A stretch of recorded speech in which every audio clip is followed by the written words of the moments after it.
Welcome to a deep dive into Luxembourg's debt financing ecosystem, a really crucial area if you want to understand the engine room of the financial sector here. And absolutely. Today, our mission, tailored for you, is to unpack the common debt financing options available in Luxembourg, where they get SOPARFIs and the various investment fund structures. Yeah, the whole zoo. UCITS, SIFs, SICARs, RAIFs, other AIFs. Exactly. We're essentially providing a focused analysis, right? How these entities actually access and use debt in Luxembourg. Mm-hmm.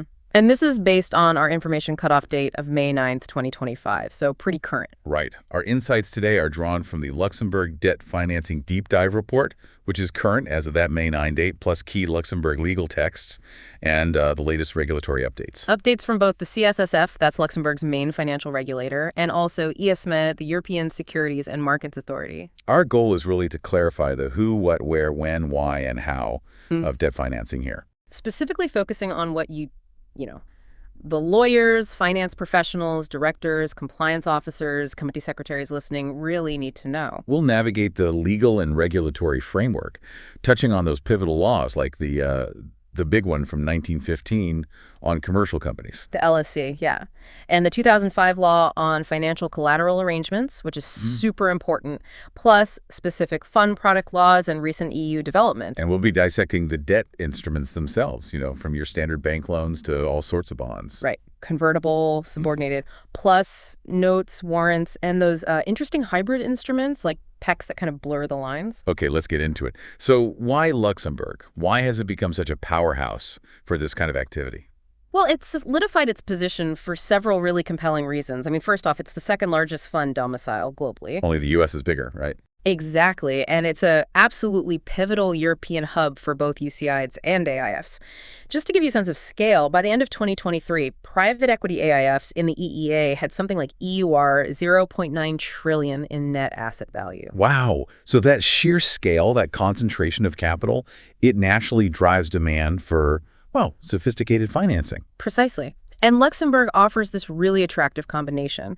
You've got a stable economy, a regime that actively welcomes foreign investment, and a tax system that can be quite advantageous, backed by a huge network of double tax treaties. So that attracts holding companies, investment platform. Both, yeah. And it feels like the success of the fund industry itself created this kind of positive feedback loop, didn't it? Fostering expertise, driving robust legal frameworks. That's a really crucial insight. As more funds set up here, the demand for innovative financing just shot up. Think about capital call lines, subscription facilities. NAV-based lending against fund assets, even ways to get permanent leverage. And this demand, in turn, it pulled in a critical mass of specialized service providers, legal, tax, financial. Right, so it becomes this whole ecosystem. You can manage the entire life cycle of an investment structure, financing included, all right here. Exactly. It's comprehensive. Now, maybe we should dig into the legal foundations, starting with that cornerstone, the Law of 10, August 1915 on commercial companies. Yeah, the LSC, the bedrock, really, for corporate law here. It sets the framework for SOPARFIs, SAS, SARS, SEAS. And a key bit for us today is the flexibility it offers for issuing bonds. Right? Yes, and what's really important to grasp there is Article 114 of the LSC. This basically says any Luxembourg company can issue bonds or obligations. Any company, okay. Now, Articles 471 to 470-19 provide a sort of default rule book for bond issues, but, and this is key, the law lets the specific terms of a bond issue deviate from those defaults. So companies get significant room to tailor their bond terms to fit their needs, market conditions. Precisely, and it goes even further. For bonds under Luxembourg law, companies, including SAs, can choose to just completely ignore that statutory bond regime in the LSC. Really? Disapply the whole thing. Yes. And what's more, Luxembourg companies can issue bonds governed by foreign law, think English law, New York law, which are common internationally. And if they do that, they can opt out of all the LSC provisions on bond issuance. Okay, that really highlights Luxembourg's, pragmatic, market-driven approach, prioritizing contractual freedom, aligning with international practice. Exactly. It's about empowering companies to craft financing that meets their commercial goals and, what investors expect. It boosts Luxembourg's competitiveness as a global hub. Okay, so the LSC provides the structure and bond flexibility. But what about securing the debt? That's where the Financial Collateral Law from 2005 comes in, offering crucial protection for lenders. Indeed, that law is absolutely critical. It establishes a robust, predictable, and, importantly for lenders, a very creditor-friendly regime for secured lending here. Creditor-friendly, that's the phrase lenders like to hear. What exactly does it cover? Well, its scope is pretty broad. It covers a whole range of financial instruments: shares, bonds, debt securities, money market instruments, derivatives, fund units, you name it. Okay. And also cash claims, like funds sitting in bank accounts. And the law works with various security types, pledges, ownership transfers for security, fiducie sûreté, repos. And I understand setting up these security interests is meant to be efficient. Less red tape. Yeah, perfection is streamlined. For registered shares, you just note it in the share register. For a bank account pledge, you notify the bank. The key is it needs to be evidenced in writing to be effective. But the real strength, especially for lenders, is how it handles enforcement and borrower insolvency, isn't it? Absolutely. The key advantages are, well, first, what's often called bankruptcy remoteness. Meaning the collateral is shielded from the borrower's insolvency process. Yeah, largely, yes. It's protected from insolvency proceedings against the provider, including immunity from those suspect period rules that can sometimes unwind pre-bankruptcy transactions. That's huge for lenders, massively reduces risk. Precisely. And enforcement is swift. If an enforcement event happens, the lender can generally enforce out of court without prior notice unless they agreed otherwise. How? Appropriation. Sale. Either appropriation at an agreed value or a private or public sale. Very practical. And even with the recent updates to Luxembourg's insolvency laws, these core protections for financial collateral are still solid. Yes. The Law of 7 August 2023 on business preservation largely kept the safeguards. Enforcement is still possible even during a stay of payments under the new judicial reorganization procedure. And they broaden the definition of winding up proceedings to cover collective agreements, which actually strengthens the protection. So this law really cuts down lender risk, makes Luxembourg attractive for secured debt, cross-border finance, and especially, I guess, fund finance. Definitely. Now, we can't talk finance without the regulators, the watchtowers, and rulemakers. Who are the key players nationally? Right. The CSSF is the main one, isn't it? Yes, the Commission de Surveillance du Secteur Financier, or CSSF. They supervise the majority of investment funds, banks, investment firms. But it's important, SOPARFIs generally aren't under direct CSSF supervision unless they do something regulated, like a public offering. And AIFs. RAIFs aren't directly supervised at the fund level either. It's their managers, the AIFMs, who are overseen by the CSSF. And the CSSF uses circulars, regulations, FAQs to guide the market. What about the tax side? Two key authorities there. First, the AED, Administration de l'Enregistrement des Domaines et de la TVA. They handle indirect tax, like VAT registration duties.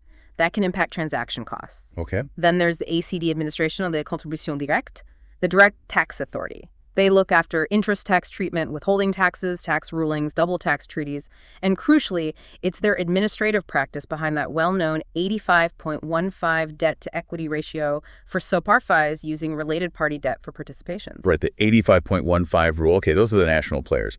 But Luxembourg is in the EU, so EU rules and bodies must have a big impact too. Absolutely huge. ESMA, the European Securities and Markets Authority, is vital. It promotes consistent supervision across the EU, develops technical standards, guidelines for key laws like AIFMD and UCITS. And the CSSF incorporates those ESMA guidelines. Yes, into its own approach. And then, of course, you have the EU directives and regulations themselves. Find them on EU RLEX, plus the binding interpretations from the Court of Justice of the EU, the CJEU. That's another layer. So it's definitely multi-layered. National laws, tax rules, CSSF oversight, overarching EU legislation, all interacting.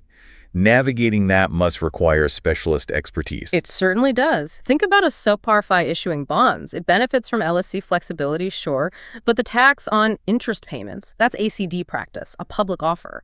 That brings in the prospectus regulation enforced by the CSSF. And if that SOPARFI is also an AIF, then AIFMD rules apply via its AIFM. Complex, but ultimately well-defined. Okay, great overview. We've set the stage Luxembourg as a hub, the legal and regulatory basics. Let's move to part 2 and really unpack the SOPARFI. What makes it such a flexible financing vehicle? What is it beyond just a holding company? Right. Well, at its heart, a Société de Participation Financière, or SOPARFI, is just an ordinary, fully taxable commercial company under that 1915 law. It's not a special fund regime. That's crucial. So standard corporate entity. Exactly.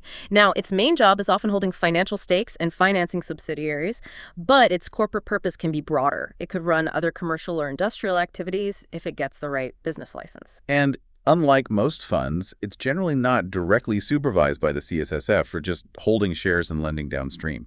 That must give it flexibility. Huge flexibility and speed, both in setting up and managing day-to-day. SOPARFIs can take various legal forms too: SA, SARL, SCA, even a Coupe SA or a European company, SE. Minimum capital depends on the form. Any limits on what it can invest in? Nope.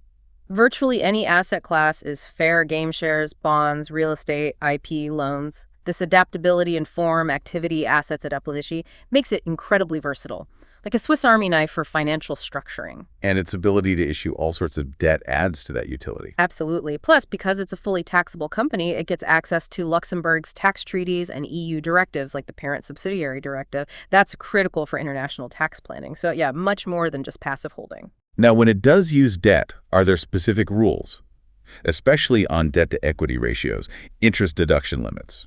Well, Luxembourg tax law doesn't set statutory debt equity ratios, but the tax authority, the ACD, has that administrative practice, the 85.15 ratio. Right, for financing participations with related party debt. Exactly. Stick to that generally, and you should get full interest deduction. Breach it, and the excess interest might be seen as a hidden profit distribution, non-deductible. So 85.15 is a sort of practical safe harbor for related party debt financing acquisitions. What about arm's length debt from banks, say? For third-party debt, there's no specific ratio. The focus shifts to, is it commercially justified, or the term's arm's length?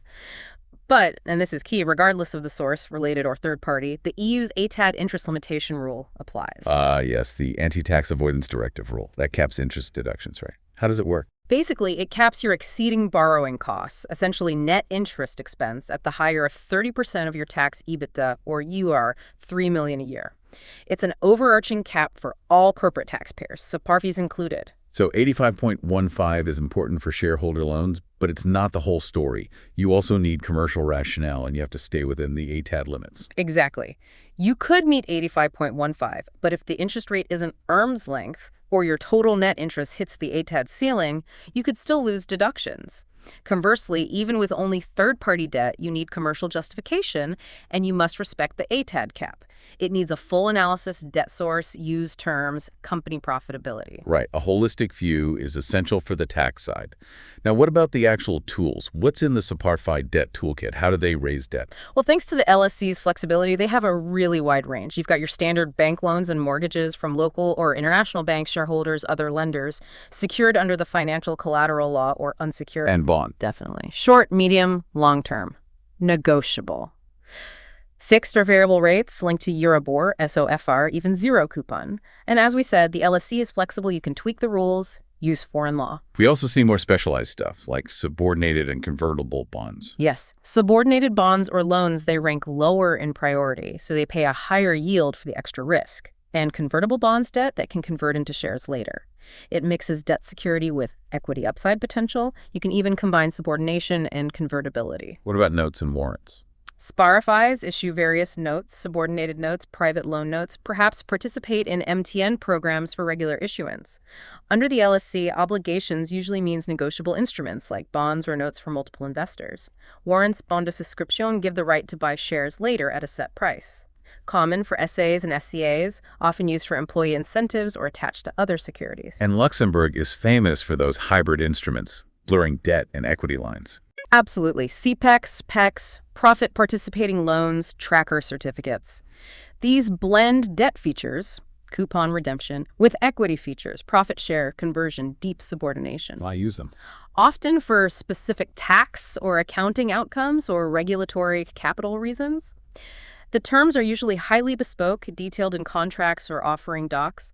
Their frequent use really shows Luxembourg's financial engineering strength, flexible company law, pragmatic tax approach historically, deep expertise, powerful tools, but you need ongoing expert review because the landscape keeps changing. It definitely sounds like a comprehensive and adaptable toolkit. thanks mainly to the LSC.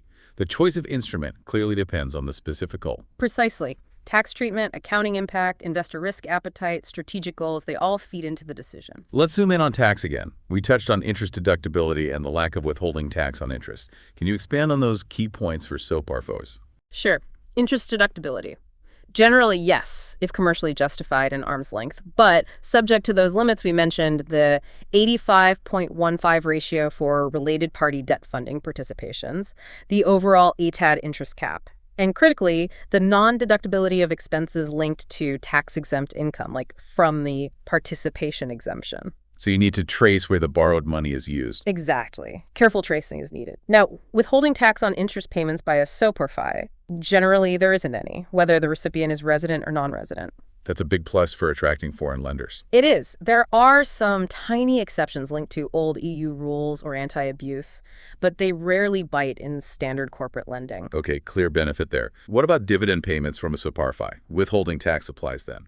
In principle, yes. There is a 15% domestic withholding tax. However, full exemptions are often available for qualifying parent companies. What makes them qualifying? Usually means being resident in the EU, EEA, or a treaty country, subject to a comparable corporate tax, and meeting minimum holding requirements, often 10% ownership or EUR 1.2 million acquisition cost, held for at least 12 months. So interest generally flows out tax-free. Dividends are taxed unless an exemption applies, especially for corporate parents, and interest deductibility depends heavily on what the debt finances. Exactly. If the debt finances something that generates taxable income for the SOPARFI, like lending activity, the interest is more likely deductible, still subject to ATAD. But if it finances a qualifying participation generating tax-exempt dividends or gains, the interest is typically not deductible to prevent double non-taxation. Which leads to complex tax planning debt pushdowns hybrids. Precisely. Tax efficiency is possible but nuanced. Needs careful expert navigation. Now, bringing us right up to date, what were the key trends and developments in SOPARFI financing around May 9, 2025? What was the fresh intelligence? Well, the trends back then largely mirrored the broader global markets. Geopolitics, inflation, higher rates had put a bit of a damper on transaction volumes in the prior year. But Luxembourg held up okay. Yeah, the market showed resilience. Financing, refinancing, restructurings kept happening. And there was some cautious optimism about new deals picking up later in 2025. Any specific trends for SOPARFIs? One big one was the continued rise of debt funds as alternative lenders. Many operate via Luxembourg platforms, offering borrowers more options, sometimes more flexible terms than traditional banks. Regulatory watch points? ATAD interest rules remain key. Tax authorities kept a close eye on transfer pricing and arm's-length intra-group financing. No major changes to the 85.1 practice right before May 25, but how it interacted with ATAD and anti-abuse rules was a constant focus. What about sustainability? CSRD? CSRD implementation was looming. The Luxembourg bill was expected early 2025. That was increasingly relevant for larger SOPARs. Enhanced sustainability disclosures could impact lender perception, access to sustainable finance. Any other regulatory noise? MICA-DORA? Those were developing too. Not direct SOPARFI financing rules, but part of the evolving compliance landscape. DORA, on digital resilience, is relevant for Treasury and financing functions' IT risk management. But fundamentally, no major CSSF circulars or laws changed the core debt financing rules for SOPARFIs just before May 9th. It was still about LSC flexibility, the Financial Collateral Law, and the nuanced tax environment. So SOPARFIs were navigating market shifts like debt funds, plus evolving regulations on tax transparency, digital resilience, and increasingly, sustainability. Okay, comprehensive look at SOPARFIs. Let's shift now in part 3 to investment funds. Navigating the debt labyrinth there, we had that overview table, SIF, SICAR, RAIF, UCITS, part 2 UCIs, all distinct. How does that diversity affect their debt capacity? Oh, it has huge implications. The fund vehicle choice dictates the legal framework, the target investors, and crucially, the rules around leverage and borrowing. Let's start with the regulated funds under the CSSF's gaze, SIFs, SICARs, and part 2 UCIs. Right, these need CSSF approval for formation activities, including financing. Let's start with the SIF, the Specialized Investment Fund. S are for well-informed investors. They offer a lot of flexibility in assets and strategies, but they do need to follow risk diversification rules. Interestingly, the SIF law itself doesn't impose specific statutory investment rules or explicit borrowing limits at the fund level. No borrowing limits in the law itself. That seems quite open.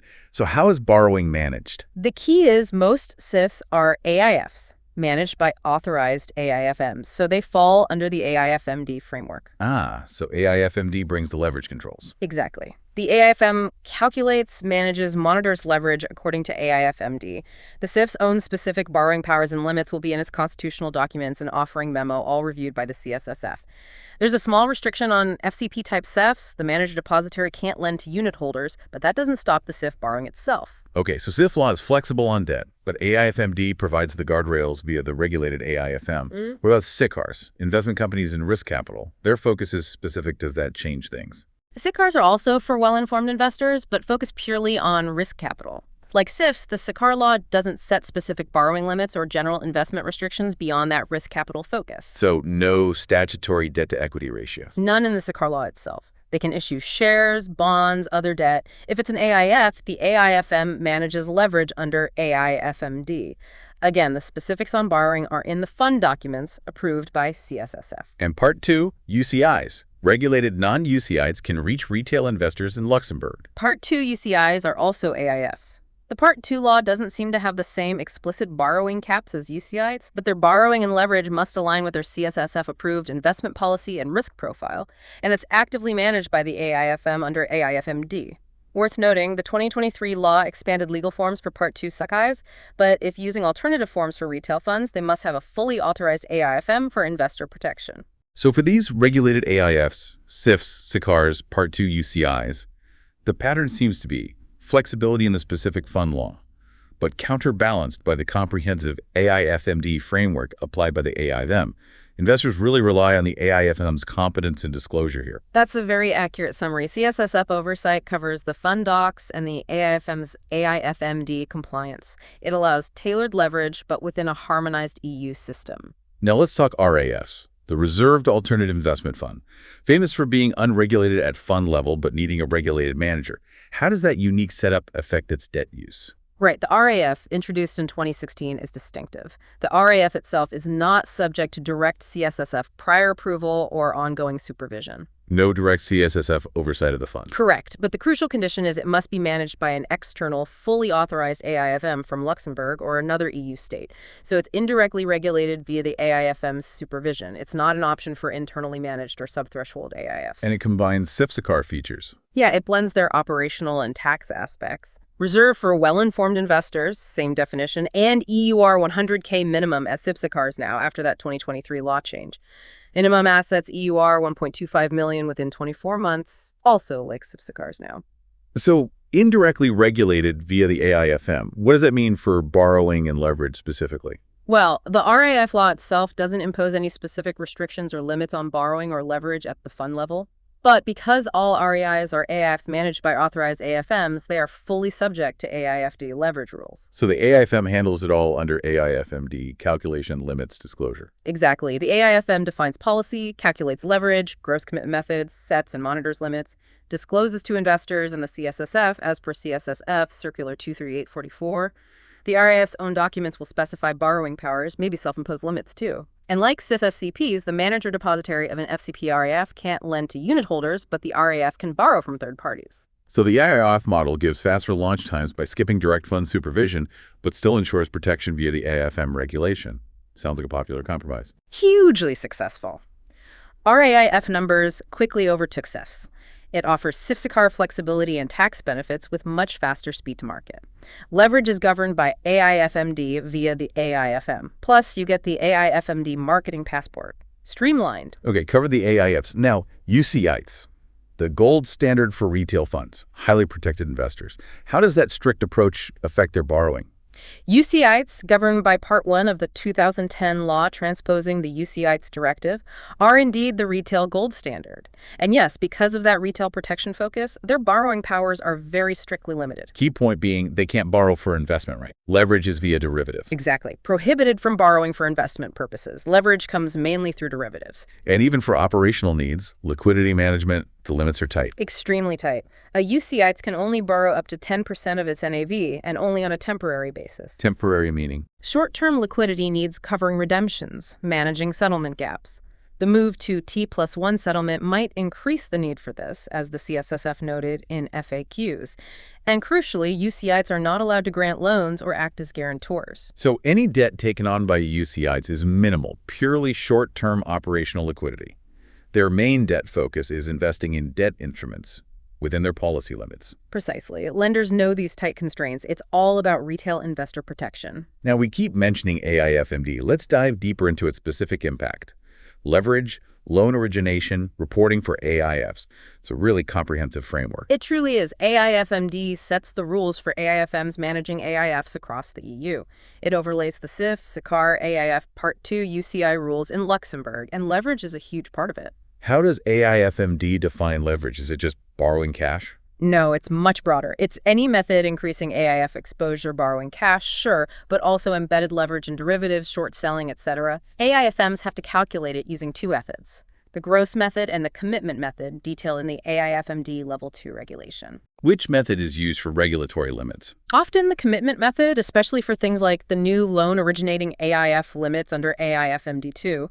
Though, note that temporary borrowing fully covered by capital commitments might be excluded from some calculations, like the AIFMD authorization threshold or certain loan-originating AIF leverage limit. And the AIFM has big responsibilities here: policies, monitoring, limits, disclosure. Absolutely. Establish robust policies and procedures to measure and monitor leverage. Set maximum leverage limits for each AIF. Disclose those limits, the type sources of leverage, the risks, all to investors, and regularly report detailed leverage info to national regulators, the CSSF, here under Circular 2003-844. And AIFMD II, the recent update, brought specific changes for debt-related activities, especially loan origination. Yes, Directive EU 224927 AIFMD II entered force April 15, 2024.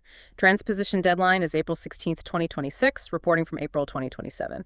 Big updates on loan origination and liquidity management tools, LMTs. Let's tackle loan origination first. What are the key AIFMD changes there? It defines a loan-originating AIF, basically. Its main strategy is originating loans, or originated loans make up at least 50% of its NAV. For these funds, AIFMD II sets specific leverage limits using the commitment method. What are the limits? 175% of NAV for open-ended loan-originating AIFs, and 300% of NAV for closed-ended ones. Though national regulators might go stricter, it also brings in diversification rules, a 20% exposure limit per single borrower if that borrower is a financial undertaking, another AIF, or UCITS.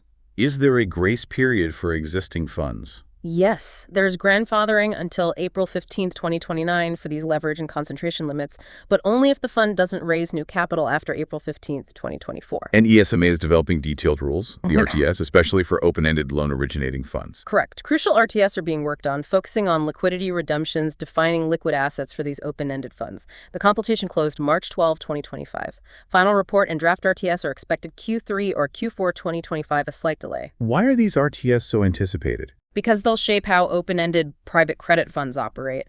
The consultation, for example, discussed allowing expected loan cash flows to count as liquid assets under certain conditions. That's a big practical point. Okay.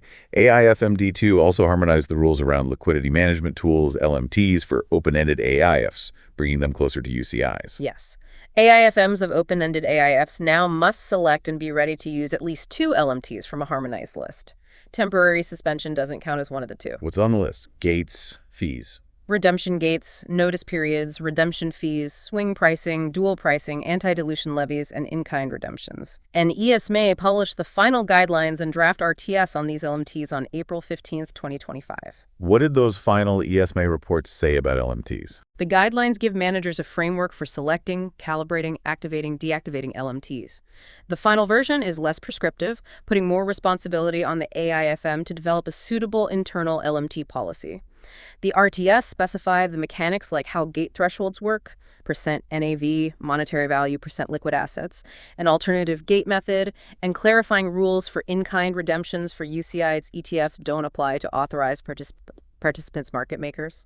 And the timeline for these LMT rules? The draft RTS went to the European Commission for endorsement. Takes a few months, usually. The guidelines themselves apply from April 16, 2026, alongside the AIFMD II transposition deadline. So AIFMD II really signals a maturing AIF market. More detailed, harmonized rules for private credit, liquidity management. Sounds like a lot of work for AIFMs reviewing strategies, docs, risk management operations. Absolutely. It's a significant overhaul needed. The goal is more stability, transparency, a level playing field. The grandfathering helps, but adaptation is key. Okay, that covers the complex regulatory side for funds. Let's move to part 4 and look closer at the actual debt instruments available in Luxembourg's financial arsenal. Right. Luxembourg entities have access to a really diverse toolkit. The choice, as always, depends on purpose, flexibility needs, investor appetite, tax accounting, regulations. Starting with the basic standard bank loans. Yeah, the foundation. SOPARFIs use them for acquisitions, refinancing, working capital. Funds use them for capital call facilities. NAV facilities can be secured using that Financial Collateral Law or unsecured. Bigger loans often use LMA or LSTA standard docs. One thing to watch is CRD 6, coming Jan 2027, might require non-EU lenders to EU borrowers to set up an EU branch, though exemptions are expected. And bonds, we keep coming back to the flexibility Luxembourg offers there. Yes, bonds offer flexibility and market access. Luxembourg Company Law, the LSC, is remarkably flexible for commercial companies, SOPARFIs, corporate funds if allowed, use Luxembourg law and tweak it, or foreign law and ignore LSC bond rules. Very attractive internationally. Prospectus If it's a public offer in the EU or for listing on an EU-regulated market like Luxi, then yes, the EU prospectus regulation usually applies. Needs a CSSF-approved prospectus, though exemptions exist, qualified investors, small number of non-qualifieds. Luxembourg also has lighter rules for some non-EU harmonized public offers. and specific types, convertible and subordinated bonds, are common. Definitely. Convertibles are hybrid debt now, potential shares later, can mean lower coupon for the issuer. Subordinated bonds rank lower in insolvency, so offer higher yield for the risk. The exact terms are crucial and defined in the docs. And Luxembourg facilitates bond market access. Very much so. Flexible law plus the Luxi as a top listing venue helps issuers diversify funding beyond banks, access larger capital pools, longer terms, fixed or floating rates. Plus, Luxembourg is big in the growing sustainable bond market, green, social, SLBs. It's a sophisticated ecosystem. What about notes? How do they fit in? Are they just another name for bonds? Yeah. Well, notes is a broad term. Can range from a simple bilateral loan note to publicly traded instruments. Under the LSC, obligations typically means negotiable instruments for multiple investors, like bonds or widely offered notes. A promissory note, billet outward, can have specific uses. Commercially, notes might be private loan notes, less transferable, or medium-term notes, MTNs, issued under a program, often listed, usually need prospectuses. Key differences are often negotiability, distribution breadth, and whether prospectus rules apply. And subordinated notes work like subordinated bonds, lower ranking, higher yield. Exactly. Same principle, just potentially different format or distribution, often used to layer capital between senior debt and equity. Given they rank lower, how solid is subordination under Luxembourg law, especially in insolvency? It's primarily based on contract law. Contractual subordination is generally recognized and upheld either in intercreditor agreements or direct agreements with the debtor. There's some theoretical debate versus the pari passu principle, but voluntary waiver via clear agreement is generally enforceable if it doesn't harm other unrelated creditors. So in insolvency, the contract dictates the ranking. Yes. Subordinated creditors get paid after senior, typically before equity. Ranking versus general unsecured creditors depends on the exact wording. Remember, the Financial Collateral Law governs security, while subordination governs the ranking of the unsecured claim or how proceeds from shared security are split. Any CSSF hoops for subordinated notes? Generally, no specific approval for SOPARFIs unless it's a public offer needing a prospectus. For regulated funds, debt terms, including subordination, would be in CSSF review documents or handled by the AIFM for RAIFs. Clarity in the contracts is paramount because it is contract-based. Define triggers and priorities clearly, and watch out for fraudulent preference rules in the run-up to insolvency. Very clear. Okay, shifting gears slightly. Warrants, how do they feature? Warrants, droit de souscription, bon de souscription, give the right, not obligation, to buy shares later at a set price and time. More equity-linked, but part of the broader financing picture. Issued mainly by standard companies like SOPARFIs. Yes, typically SAs and SCAs under the LSE framework. The board, if authorized, can issue them, often linked to authorized share capital. Need to consider shareholder preemptive rights might need waiver by shareholder vote with board justification. Can be standalone or attached to bonds, for instance, often used for management to employee incentives. Less common for investment funds to issue warrants on their own shared units. Much less common. Doesn't really fit UCI structures, may be possible for a corporate AIF, SICAV SA, if allowed, but raises issues with NAV, investor equality, regulation likely limited to closed-ended funds. So warrants are primarily a strategic tool for SOPARFIs. Prospectus rules apply if public offer or listed. And finally, back to those hybrids PECs, CPECs. What's their unique selling point? Their USP is blending debt and equity features. Debt-like. They often have a coupon, a redemption date. Equity-like, maybe profit participation, conversion rights, deep subordination, even voting rights sometimes. And the main driver is usually tax or accounting treatment. Often, yes. Getting interest deduction for tax but equity treatment for regulatory capital or consolidation. Terms are highly bespoke, set out in private agreements. Very common in intergroup financing or private equity structures. They really showcase Luxembourg's financial engineering skills, flexible law, pragmatic tax history, expert advisors. Powerful tools, but need constant expert review as rules evolve. It's definitely a rich and complex toolkit. Maybe a quick comparative table summarizing the key features, issuers, uses, and legal points for each instrument could be a useful takeaway for listeners to visualize. That's a great idea. Well, we haven't got one right here. Mapping out instrument features, typical issuers like SOPARFIs or specific funds, main uses, and key legal or regulatory flags like AIFMD or prospectus rules would be very helpful for comparison. Suitability always depends on the specifics, though. Absolutely. Okay, let's move into part 5. The regulatory radar hot off the press, what was happening around May 9, 2025. The landscape is always shifting. Constantly evolving, yes. Influenced by domestic, EU, and global factors. So what was cooking at the CSSF, Luxembourg's regulator, back then? They were busy refining and implementing the framework. Several key circulars were significant then. CSSF 24856, effective Jan 1, 2025, modernized rules on NAV errors and non-compliance for UCIs replacing an old one. Crucial for CSSF supervised funds. Wow. CSSF 23844 revised AIFM reporting, including leverage details. CSSF 22824 adopted EBA guidelines on loan origination and monitoring impacting banks and AIFMs originating loans. And CSSF Regulation 228, amended by 2410, had those borrower-based measures for residential mortgages LTV limits. Some temporary bits like cash collateral treatment were set to expire June 30, 2025, so the market was watching that. Any really recent CSSF comms, say April, May 2025? Mostly focused on implementing EU regulations. Big focus on MiCA the markets and crypto assets regulation. A whole series of CSSF circulars came out April 30th, 25, 885 to 890, implementing ESMA guidelines on crypto qualification, security transfers reporting. Indirectly relevant if SOPAR's funds touch crypto, maybe as a collateral. And DORA, digital resilient. Huge focus. CSSF extended the deadline for submitting the DORA information register to May 31st, 2025. Issued guidance on fixing register issues. Circulars 2588, 882 in April addressed DORA implementation, ICT risk, third-party providers. It impacts everyone, requiring ICT resilience and incident reporting. Market data, settlement changes. CSSF reported UCI assets hit EUR 5.75 trillion end of March 2025. They were monitoring T+1 settlement prep. FAQ suggested temporary borrowing within UCITS 10% limit might help manage it, and they announced using a secure cloud clearance for AI and supervision, piloting Q1 2025. But importantly, no major CSSF news specifically changing core debt financing rules for SOPARFIs funds right before May 9th, beyond these big implementation projects.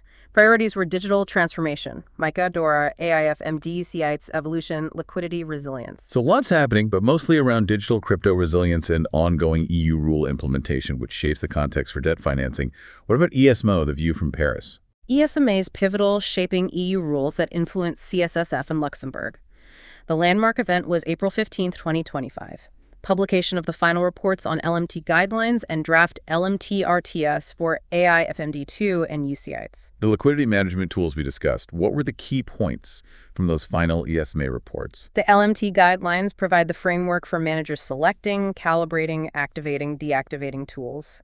The final version was less prescriptive, emphasizing manager responsibility for a tailored internal LMT policy. The LMT RTS detail the mechanics, how gates work, thresholds based on NAV, value, liquid assets, notice periods, fees, swing pricing, etc., clarified rules on in-kind redemptions for UCI's ETFs too. And the timeline for these LMT rules to bite. Draft RTS went to the Commission for endorsement. Takes a few months. The guidelines themselves apply from April 16th, 2026, alongside AIFMD II transposition.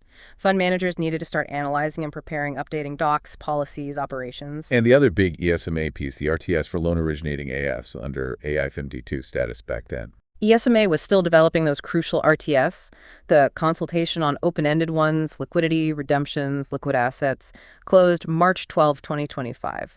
Final report draft RTS were expected Q3, Q4 2025, a bit delayed. The market was really waiting, especially on points like whether loan cash flows could count as liquid assets, critical for open-ended private credit funds. Any other relevant ESMA activity around May 2025? ESG names? Consultations? The ESMA guidelines on ESG fund names were live. CSSF implemented via Circular 24863. Deadline for existing funds to comply was May 21st, 2025. ESMA had also just closed consultations on simplified insider lists under Listing Act, and derivative transparency under MiFIR deadlines were around May 9th, relevant for listed debt issuers and derivative users. So yeah, ESMA's detailed work drives harmonization, crucial to track. Definitely a busy European regulatory scene. Looking beyond those immediate updates, what broader legislative initiatives were on the horizon that could impact Luxembourg debt financing? Several big ones. First, the major task of transposing AIFMD II and the amended UCITS directive into national law by April 16, 2026. That means significant updates to Luxembourg's AIFM law and UCI law covering loan origination, LMTs, delegation, depositaries. What else? Retail investment strategy. CSRD. The Retail Investment Strategy, RIS proposal is still being debated, aims to boost retail investor protection across MiFID, IDD, Solvency II SECs, AIFMD. But disagreements in Parliament Council, especially on inducements, made the timeline uncertain. Potential big impact on fund distribution, fees, advice. CSRD, the Sustainability Reporting Directive, was moving ahead. Luxembourg's Bill 8370 was expected Q1 2025. An EU tweak, omnibuside, delayed it 2 years for some firms, but the overall trend was clear. Affects many SOPARFIs and portfolio companies, feeding into SFDR disclosures and environment decisions. And Luxembourg had already passed a law implementing MiCA and the European Green Bond Regulation. Yes, law of February 6, 2025. Implemented MiCA, designating CSSF, setting sanctions, AML updates for crypto, and the UGB regulation. The UGB standard, largely applicable since December 21, 2024, provides that voluntary gold standard label for green bonds aligned with EU taxonomy, needing transparency and external review. CSSF supervises. The regulation also offers optional templates for other sustainable SLBs, expected to boost green finance. Overall direction, more harmonization, transparency, ESG digital, investor protection. Requires constant adaptation. A lot to absorb. And sustainability itself is becoming mainstream in debt markets, not just niche. Absolutely. Integral now. The European Green Bond Standard provides that voluntary benchmark, with strict rules on taxonomy alignment, transparency review.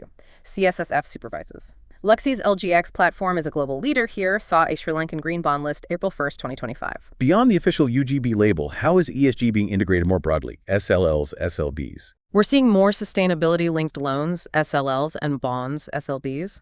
These link interest rates or terms to the borrower meeting specific ESG targets, SPTs. SOPARFIs and funds are increasingly exploring them. SFDR disclosures and the upcoming CSRD data are influencing lending decisions.